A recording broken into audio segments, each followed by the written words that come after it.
मावळ, अर्धा कोकणातल्या रायगड जिल्ह्यात तर अर्धा पश्चिम महाराष्ट्रातल्या पुणे जिल्ह्यात विभागलेला लोकसभा मतदारसंघ.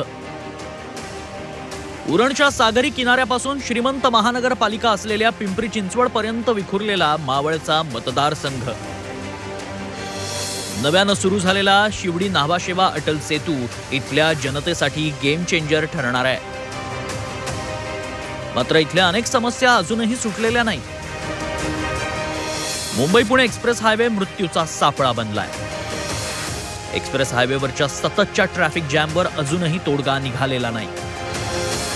मावळची बंद पडलेली पाईपलाईन योजना पुन्हा सुरू करण्याच्या हालचाली सुरू आहेत. मात्र शेतकऱ्यांचा त्याला विरोध आहे.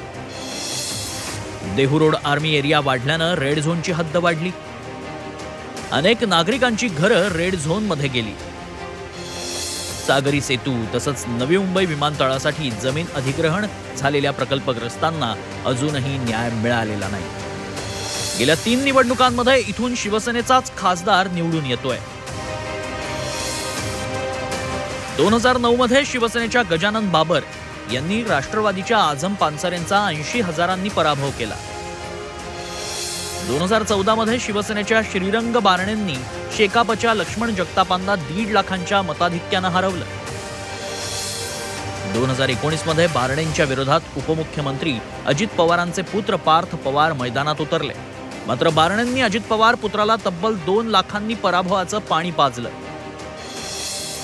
विशेष म्हणजे शिवसेनेचा खासदार इथून निवडून येत असला तरी कर्जत या मतदारसंघात महेंद्र थोरवे हे शिवसेनेचे एकमेव आमदार आहेत. मावळ आणि पिंपरीमध्ये राष्ट्रवादीचे, पनवेल आणि चिंचवडमध्ये भाजपचे तर उरणमध्ये अपक्ष महेश बालदी आमदार आहेत. शिवसेना शिंदे गटात असलेल्या श्रीरंग बारणेंना यंदा विजयाची हॅट्रिक करायची आहे. मात्र त्यांच्या उमेदवारीला राष्ट्रवादी आणि भाजपकडूनच विरोध होतोय.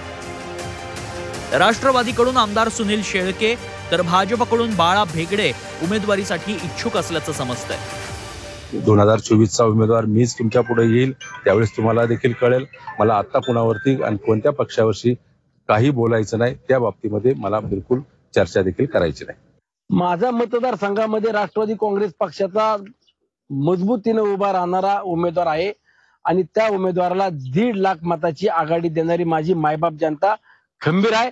त्यामुळे मी माझ्या राष्ट्रवादी काँग्रेस पक्षाचाच उमेदवार मागतोय. त्या ठिकाणी मित्र पक्षाचा उमेदवार असेल त्यांना निवडून आणणं, त्या ठिकाणी भारतीय जनता पक्षाचा उमेदवार त्यांना निवडून आणणं हे आमचं काम आहे. हे विरोधकांना धक्का आहे, आमच्यात अजिबात आम्ही धक्का देत नाही. एकीकडे महायुतीत उमेदवारीवरून रस्सीखेच सुरू आहे. दुसरीकडे महाविकास आघाडीकडून शिवसेना ठाकरे गटाचे संजोग वाघेरे यांच्या उमेदवारीवर शिक्कामोर्तब झालंय. अलीकडेच उद्धव ठाकरेंनी या मतदारसंघात जाहीर सभा घेऊन प्रचाराचा नारळ फोडला. दरम्यान मराठा आरक्षणावरून मनोज जरांगे पाटलांनी सुरू केलेल्या आंदोलनाचा प्रभाव मावळच्या राजकारणावर पडू शकतो. इथं मराठा समाजाचा उमेदवार देण्याच्या हालचाली सकल मराठा समाजानं सुरू केल्याचंही समजतंय. तसं झाल्यास महायुती आणि मविया उमेदवारांचं राजकीय गणित बिघडू शकतं. येणाऱ्या लोकसभा निवडणुकीमध्ये श्रीरंग बारणे हॅट्रिक करणार की महायुतीमधून आणखी कोणी मैदानात उतरणार की जनता विरोधी पक्षातील उमेदवारांना मत देणं पसंत करणार, हेच पाहणं आता महत्त्वाचं ठरणार आहे. चैत्राली राजापूरकर, झी मीडिया, मावळ.